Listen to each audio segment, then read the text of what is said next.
নমস্কার, আজকে আমি জলি আপনাদের সাথে একটা get ready with me share করতে চলেছি।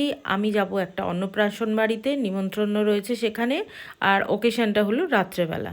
তো আলমারিটা খুলে প্রত্যেকবারের মতো আমার মনে হলো আমার কোনো শাড়ি নেই, সব পুরনো হয়ে গেছে, যদি একটা নতুন শাড়ি হতো ভালো হতো। তো প্রথমে ভেবেছিলাম ও হোয়াইট আর ব্ল্যাকের যে শাড়িটা আপনারা দেখতে পেলেন ফার্স্টেই, ওইটা পরবো, কিন্তু ভাবলাম না, একটু রাত্রেবেলার অকেশন তো একটু ডিপ কালার পরি। আর এই এখন যে শাড়িটা পরে আছি, এটা আমি বেনারস থেকে কিনেছিলাম, তসর বেনারসি, একদম পিওর এটা। তো এটা অনেক দিন পরা হচ্ছে না, বিয়েবাড়ির নিমন্ত্রণও সেরকম একটা আসে না, দেখে ভাবলাম এটাই আজকে পরি, এটা অনেক গর্জিয়াস। আর আমি নিজে নিজে মেকআপ করতে ভালোবাসি।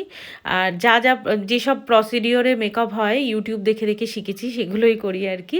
আর আমি যেসব ব্র্যান্ড ইউজ করি সেটা হলো ল্যাকমি, ওদিকে হলো লরিয়াল, মেবেলিনের লিপস্টিক ভীষণ ভালো।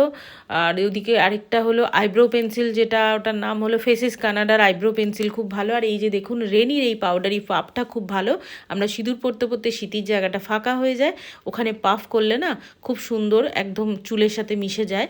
আর এই হলো আমার ফুল মেকআপ, পুরোপুরি সাজ এটা আমার। কেমন লাগলো আপনারা জানাবেন। টাটা।